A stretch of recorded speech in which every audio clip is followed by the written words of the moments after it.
These are watermelon Jello shots. Look at that, huh? Look at that watermelon wiggle in there, okay? Watermelon Jello shots. So you grab a watermelon, and we can cut it. What is a dull knife, eh? That took forever to go through there.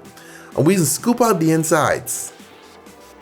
Using our ice cream scooper, get it nice and clear.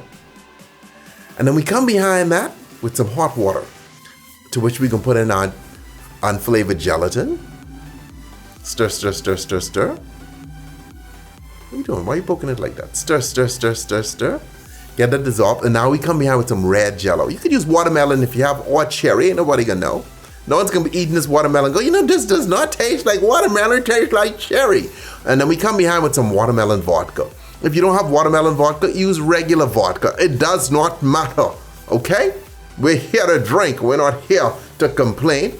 Refrigerate that bad boy, and now it's time to cut it up. And notice how we cut it. We flip it over, and now we cut it the long way. Please remind me to sharpen this knife, okay? Someone in office. But that knife pretty dull. And now we go in, and now we cut up, you see? Because you need an ultra sharp knife to do this so that you don't cause the Jello to bunch up. It's delicious. She took a little bite. It's a small mouth.